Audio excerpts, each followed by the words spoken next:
This week is the CFP, College Football Foundation, fifth annual Extra Yard for Teachers Week, and then continues this weekend with a nationwide celebration of teachers. And I just wanted to, go on record and say that how important teachers are, not only in Ohio, Columbus, throughout the country, and how much of an impact they had on my life. And I don't think they get nearly enough credit. That the work that teachers do to our youth in shaping their lives is critical. And so I just wanted to publicly thank all the teachers again, throughout the state of Ohio, Columbus, and then throughout the country.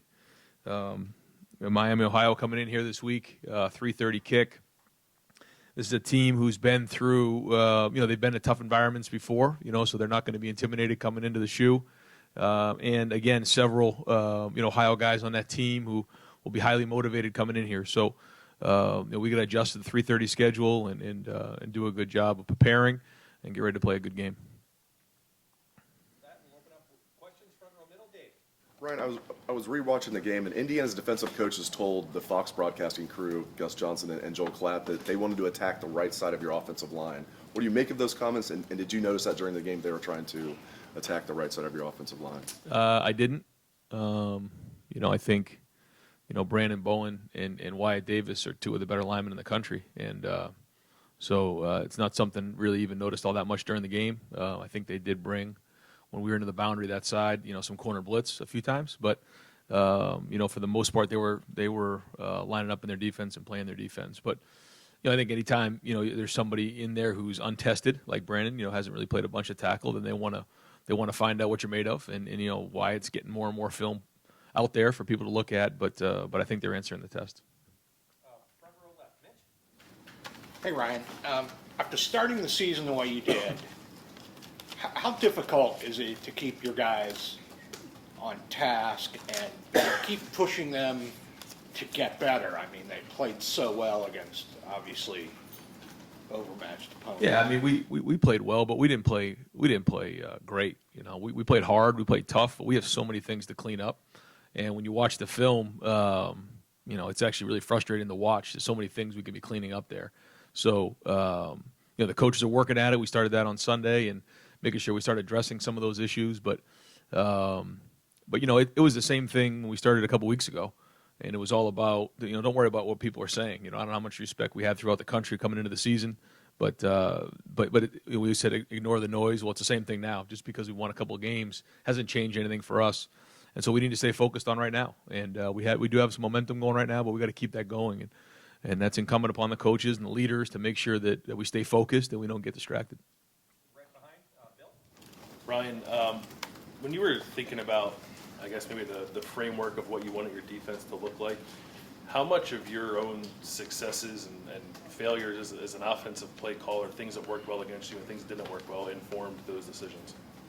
Well, I think that you watch a lot of film and you see different people play, and each week it's thousands and thousands of clips of film, and then you go into a game plan and you have different ideas, and you go up and some of the best coordinators in the country, in this league and some of the leagues that I've been in, and you just try to figure out what the trends are moving forward. And I think what we're doing right now is right where we need to be. You can see a lot of teams are kind of going down this road right now. But again, when it came down to it, you look at who you have, you look at your 4-down front, because we recruited well up front there, with Larry and the guys he's got, and then combine that with stopping the run, which Greg and Larry and Al and those guys doing a great job of. When you match that in with Jeff's background of zone coverage, man-to-man, zone pressures, all those different things that he has in his background, I think that gives us an edge. And that's schematic. But at the end of the day, that's not really what we're doing a great job. To me, it's that we're playing tough, we're playing hard, we're tackling well, we're running to the ball, we're playing with good emotion.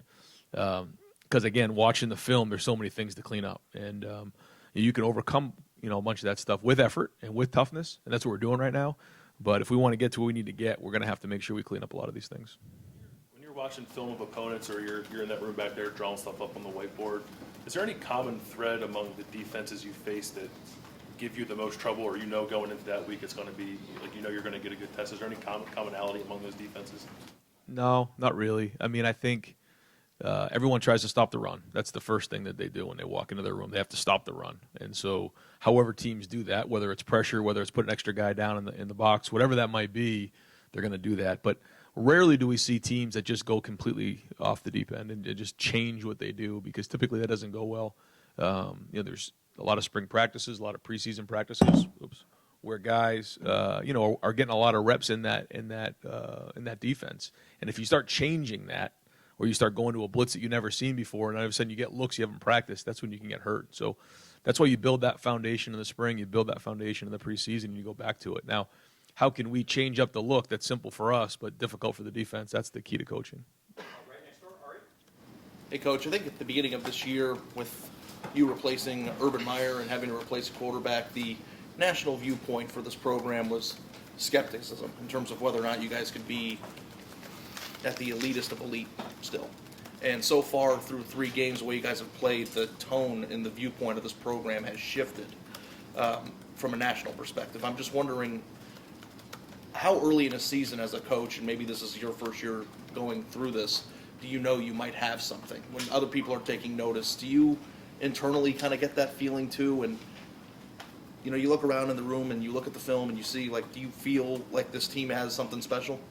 I've felt that for a little while now, yeah, and I've talked to the team about that. I think we can be great. We're nowhere near where we need to be, but we can be. We have the ability, we have the talent, we have the leadership. But if we want to get to where we want to go, we have to take it 1 week at a time. And again, I know it's cliche, but we keep talking about you just have to do a great job today. And today's a really hard Tuesday practice, and if we train the way we train, then Saturdays will take care of themselves.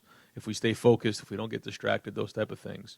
But it's the same thing. It's the same people, I'm sure, who had those doubts early on, and now, they're excited about what they see, and that's great. But that has nothing to do with us. This is about the way we go to work every day, and we have to just stay focused on our jobs. When you look at the position you're in, and I know there's probably not a lot of time for reflecting, but there are so many different routes in coaching to get to this point, to get to the highest point in college football, being a head coach. Do you ever look at the roster? Do you ever look at the film? Do you ever look at the room and go, this is my first year and look what I'm in charge of, and feel, thankful that you are in this position and to be able to, lead a team that's this good this soon in your career? Yeah, I think you always are. I think now is not the time for that. You're just so immersed in what you're doing, and obviously extremely grateful to have this opportunity. But to be around the coaching staff I'm around, the type of people is what makes it special. And this is obviously a special place.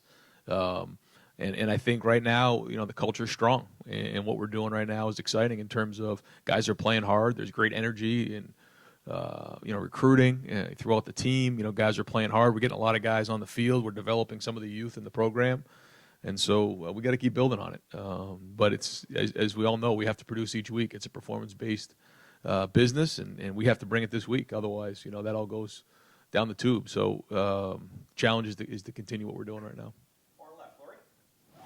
Coach, kind of jumping off Ari's question about when do you know what your team is, when do you start getting a good idea of what your opponents are without going back to, say, a true freshman quarterback's high school film? Is this the time of year where you're starting to get your arms around what you're going to see on Saturday ahead of Saturday? A little bit. You're starting to get more and more film out there, so you're getting a better idea based on what their foundation is. And, they're going to have adjustments in game. But every game it gets a little easier to be able to recognize what they're doing. But, yeah, I don't think you truly know what a team is until you get towards midseason. Guys start making adjustments. Guys make changes, personnel, schematically, whatever that is, to adjust their team. And that's college football. So I think as we start getting in here to the next few games, then teams start to solidify themselves. Since you talked about getting an idea early on that this team had the capability of being something special, what was it that gave you that sense? Just day to day, the type of people that are here, the type of kids that are here, their work ethic, the way that they motivate each other, the way they work in the weight room, academically, all phases. They're the kind of kids that you want your family to be around. You want your son to be around. There's great role models, and my son goes into that locker room, and they're great kids to be around, and there's a lot to be said for that. Ryan, one of the first things you said after the game was, Justin left some yards on the field, and he acknowledged that as well. When you reviewed it on film, what was causing that? Well, there's a lot that goes into it, and again, it's experience. We talked about that going in. That we've won handily here a couple games, but still, the experience of playing quarterback still doesn't have a whole bunch under his belt, and so. It's one thing to do it in practice, another thing to do it in a game. And the more reps you have under your belt, the more comfortable you are. And going back and looking at the film on 2 of those throws, I mean, he had a guy right in his face. He did. On the long one to Chris, he had a guy coming right on his arm. And then the touchdown that he missed to Austin, same thing. There was a guy right in his face. So, there's a lot that goes with that. We got to clean up the protection. We got to clean up the throws. He's going to have to make throws, and he gets hurt and he gets pressured, he gets hit. But overall, he's managing the game well, and just keep watching the film and learning from it. So much of it is experience at quarterback. He referenced setting his feet some. If somebody's barreling down on your face, maybe that's hard. But how do you guys work on that? How do you correct that issue? Well, in practice, what we do is we typically have somebody who's there. So it's not just you're out in open space. It's very, very different for a quarterback, like when he's on 7-on-7 coming up in high school or even in practice when there's nobody around you and you're throwing a football. There's always going to be somebody around you when you're in a game. So we'll have people during 7-on-7, kind of stand in there and simulate the rush. Sometimes a coach will jump up in front of him. He'll have to slide his feet, things like that. Sometimes in the drills we'll throw different bags at his feet to make him feel that presence of a body right there. And again, he's come a long way, but we're continually building on that. But again, I think where he is right now is light years ahead of where I thought he'd be. So we'll just keep working those drills, and the more he feels comfortable, the better he'll be. Second row right, Tony. Ryan, I'm not sure how much college football you watched this weekend. You guys probably got home a little bit earlier than we did Saturday. But there were quite a few mistakes late in games that cost teams the opportunity to win. I'm wondering, how much time do you guys spend on creating awareness, building awareness, and teaching guys on the field, off the field about those late games situations? Yeah, we do a lot of it in the preseason and then in the spring. Preseason, we do a bunch of situations where we talk that through and all the different things. Fridays are typically a really good time for us to do that in walkthroughs, where we'll go through these different situations and go through the plays that we would call in those type of situations. Mike and Kevin are really on top of the game management in terms of the clock, when to take a knee, when not to take a knee. When games like this come up, we'll talk about it. We'll actually put the film up and as a staff talk about, what would we do in this situation and what plays would we call, what defenses will we call, and just it triggers great conversation. And so, I think you can overdo it sometimes with those situations, and become distracted, but you got to have your plan ready to roll, and you got to have great communication, and those decisions sure to be made before you go into the game. Third row left, Dan. Ryan, you've had some freshmen who have already played 3 games now. How much over the next couple of weeks do you have to have conversations about, which of these guys should we redshirt and which of these guys should we keep playing all year? Yeah, that conversation is going to be happening pretty soon. And, these guys came here to play, and so we want to play with depth, and we want these guys to play. And so, when in doubt, we're probably going to play them if we think that they can help us this season and really create depth. If we think it's a situation where, we're already 3 deep at one position, he's probably not going to get on the field other than, maybe at the end of a game, then we probably won't. We'll try to be really smart about that. We wouldn't want to burn anybody's red shirt, but at the same time, the more experience they get this year, the better they'll be next year. What's kind of your philosophy on that? I know Urban Meyer's philosophy was we really don't redshirt unless we have to. Kind of what's your philosophy on, whether a guy should redshirt, whether that's beneficial for them? Yeah, I think that when you say we're going to redshirt this person, they almost start to lose hope a little bit. Like, okay, I guess I'm not playing this year, and so we don't like to do that. However, with this new 4-game rule, it allows the opportunity to get these guys in the field to figure out, can they help us this year? And if they can't, we want to play them. If they can't, then usually, typically, we'll kind of hold off and wait until it's an emergency situation or we need them at that point in the game. But we certainly would not tell somebody at this point of the year, hey, you're redshirting for the year. We just don't know. Here are the games you played. If we put you back in a game, it's because you can really help us win a game or 2 or 3. And then we'll kind of just make the decisions as they come up. Front row middle, Joey. You touched on Brandon Bowen at the top. For a guy coming off injuries, you seem pretty pleased with his performance. Is he maybe ahead of schedule where you expected he would be? Well, I don't know. I don't know about head of schedule in terms of that. I mean, he's fully cleared and he's 100%. So, you know, it's not like we were expecting him to take longer to get going. You know, he came off his injury. He had his surgery last year, and he's 100%. But I will say that he is practicing, you know, at high level. I think he's playing strong. And as we start getting, you know, into, you know, tougher games and the season wears on and his body, you know, starts to get worn down a little bit, that's going to be the big challenge for Brandon, and see if he can withstand the whole season and stay healthy and take care of his body. But so far, so good. And any more clarity as far as the backup quarterback spot? Chris Jugnoff's come in first. Yeah, not really. I mean, the more Gunner is here, the more he can learn the offense, then the more he can, you know, show what he can do. It's hard during preparation. You know, the bye week's a little bit better time for that. We can't really, you know, let those guys compete, and they kind of split reps with the twos because we're trying to get the starter ready. But the more that Gunner can learn the offense and feel comfortable with the terminology, the reads, the progressions, the protections, the better off he'll be. So no change right now, but he's learning more and more. You mentioned Justin being light years beyond where you thought he would be. You meant that just mechanically, and what needed to be fixed there? Nothing needed to be fixed. It's just, again, when somebody, you know, with that little experience comes into a situation like playing quarterback at Ohio State, you know, there's just a lot of things that go on. There's a lot of things that, you know, he needs to handle, and so far he's handled them. But, you know, he's going to quickly learn here is that, you know, at Ohio State, you know, the more you win, the more the stakes get higher and higher, and you know, the more is expected. So that all comes with it. But he's got a good head and shoulders. I think he handles it well. He's got good poise, and he and Mike got to get in that room and just keep working on getting better. Somebody, one of the receivers had mentioned preseason that they thought he had a better arm than Haskins. Is there a part of him that still is just learning how to use that arm strength the best way? You know, the right touch, that sort of thing. It's hard to compare. I mean, arm strength is like saying, you know, who hits the longest drive. You know, it's not really something that's that important. I mean, if somebody has significant, you know, arm strength issues, that becomes a problem. But for the most part, it's how quick can the ball get out, how accurate can you be, can you anticipate, can you throw a touch, those type of things. And Justin has as strong as arm as he needs. And now it's just, again, seeing the reads. And the more comfortable you are with your feet, and the more comfortable you are with your reads, your progressions, protections, all those things, and just seeing the coverage, the better off he's going to be. Yeah, you kind of took my question.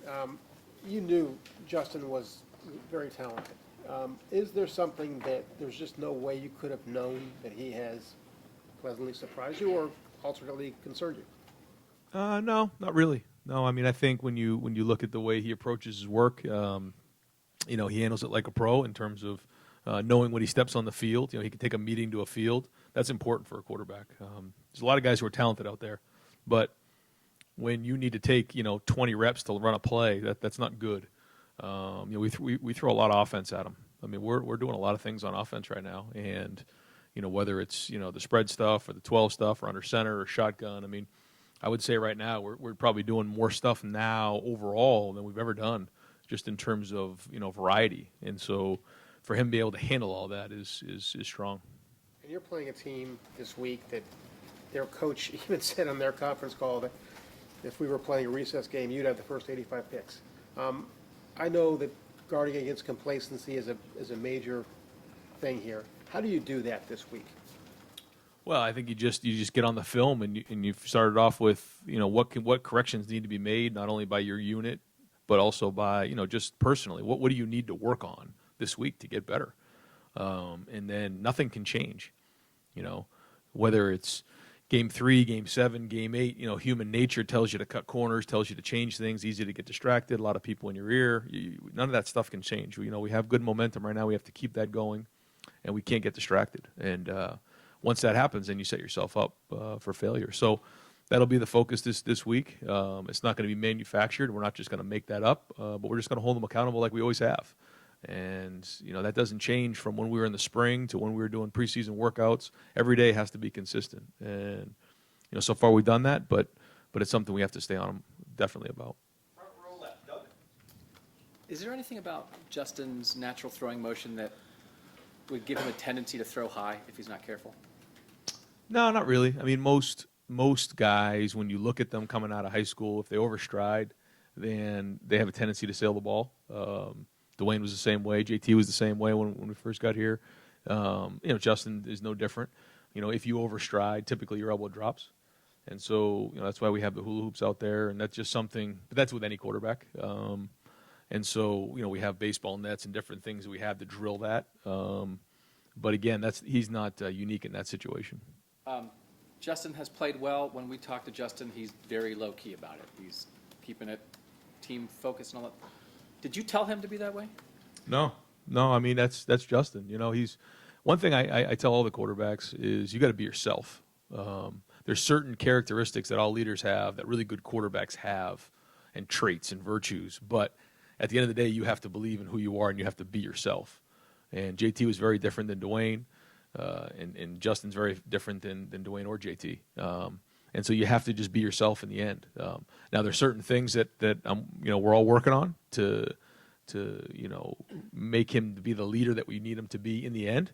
But that's with any young quarterback, and so we'll keep working at it. And he's good. He takes the coaching. He's very intelligent, and again, all we can ask is that he gets better every week. And along the lines of some of the things asked today, last week when you were talking about this team, you mentioned, I think, the phrase "best in the nation" a couple times. That you guys want to be the best in the nation at this. Just what context would you like your guys to have in their head of, you got to win Saturday, you got to win in the Big Ten, but do you want a belief or a thought process around here that, yeah, we should be the best in the nation at what we do? Do you want that kind of thought out front? Yeah, for sure. We've talked about it before that we want to be the best at what we do, and we've talked about what that means, whether it's a sniper in the military or the best surgeon. And there's no small surgeries if you're a surgeon. There's no small games at Ohio State. You got to be, if you're the best in America, then you need to show that every week, and that's our goal. And we're not ashamed to say that. I mean, we want to be the best, but that's another conversation. How do you go about doing that? And that's to stay focused on this game and really just this practice. If you can just focus on this practice right now, have a great Tuesday. Because when we've played good, we've had good Tuesday practices. We've had good Wednesday practices. And when you put that in the bank, when you get into the game, that's what you can fall back on. All right, Tim? Yeah, earlier, several weeks ago, the lament was y'all didn't have necessarily a number 2 running back who had asserted himself. What kind of sense of relief is it, I guess, after the last couple of games, especially after Saturday, to see Master Teague rise to that occasion? Yeah, I wouldn't say it's relief as much as it is just excitement to see him get going, because I think we all kind of had an idea what we had, but it was hard because of these nagging things that were going on, and we couldn't get him practicing and get him going. And then, it's kind of the way we've been talking about it leading up to this week. We said he had 3-4 weeks of practice in, and he was just about ready to get going, and he did. And so that was exciting to see for sure. And, he needs to assert himself and start to be a guy we can count on. And when you look at your defense, Josh Proctor had a couple plays he could have made Saturday on top of it. But who are you seeing that's really rising there? Obviously, Tariq Smith got banged up again last week. I was wondering what his status was, but how much has been able to play those young guys paid off already early in this season? I'm talking about, throughout the defense. Yeah, no, it's hard to pick out one or two guys. I think they're all kind of swarming to the ball, and different guys have flashed at different times. Josh was in a couple opportunities to make those plays. One of them, his eyes were actually looking to match somebody, so it kind of caught him, and it looked funky because it hit his knee. But his eyes weren't on the quarterback at that play, but he was in the right spot to make the play. And he's flying around, he's doing a great job. But there's a lot of guys over there that are working at it. I think as a defense, we've been able to play some of that depth. I think the depth is getting better. They're playing better now as the more experience they have. But again, when you watch the film, there's so much to improve on. There's so many things we got to get cleaned up. So. I wouldn't say there's any one guy, but guys have definitely flashed in their own opportunity when they've been out there. Second row middle, Bruce. I think 3 times now you've said that there's a lot of things on film without, causing the empire to topple from within. Can you share with us, take us inside what they are? I wouldn't say it's one or two things. It's just, alignment, assignment, execution, fundamentals, just all those things that, when we're focusing on playing hard and playing tough and playing physical, you're not talking about those other things. You're not talking about the exact step you're going to take. We don't care, we knock the guy over. Knock the guy back if you're an offensive lineman. Take that ball, put it chin, chin, chin, and run as hard as you can. And so without that, we have no chance. Okay, now can we do that with also high-end execution, high-end fundamentals, and if we can do that, then we can take the next step. You made the comment after the game Saturday that you want to correct without creating resentment. Safe to say that's not been a concern of football coaches down through the ages. Maybe some of the ones who coached here, like Woody, Bo, Michigan and others. Like, I wonder where that mindset comes from you. Is that from a leadership thing? It's funny you say that because I actually talked to a bunch of people about Woody Hayes, and he actually, from what the stories I've heard, is that he didn't create resentment. That he was really hard, but he didn't create resentment, and the players loved him. And I think that's really important. Is a great coach can make corrections, show someone where they need to improve, but then don't belittle them or make them feel like they're inferior because they made a mistake. If they're going really, really hard, here's how you become great, and that's really, really important. And with young kids, we have to keep them focused as well. That's part of this. But these guys are willing to go hard, and it just goes back to the whole thing about love. Do they fear you? Do they love you? And I think that right now our guys love us as coaches. We love them, and so that's healthy in my opinion. And so that's our goal this week: make those corrections, don't create any resentment, and keep building. Bill alluded to Coach Martin's comment earlier about the recess, and you get the first 85 picks. I wonder if ever at New Hampshire or maybe Temple, can you think back on a time where you went into a game where it looked similarly unbalanced in that regard, and what's the mindset of the coaching staff when you were on that other side? Yeah, I've coached a couple different places, and all you'd really do when you look into a game is just trying to execute, and you don't worry so much about all that. I've been in that role before, but that has nothing to do with your team, your execution, your motivation, things like that. It's an opportunity, and every week's an opportunity, and so you look at it that way. And again, it ends up going back to your training. So as hard as you practice, as hard as you work, that's what you're going to come back to in the end, and how hard you prepare. And some of our guys on Friday night before the game, they're up in their room when I'm doing bed check, and they're going through their tips, they're going through their film, they're going through all those stuff to get themselves prepared. And as long as we're really challenging our guys to make sure they're doing that in preparation, physically, mentally, emotionally, and then playing on the field takes care of itself. We got time for two more. Fourth row, left center, Patrick. After the game, Justin talked about what he thought he didn't do well. He also talked about going to JK after the dropped touchdown and telling him to let it go. Chris said he also came to him after one of the high passes and took credit for that.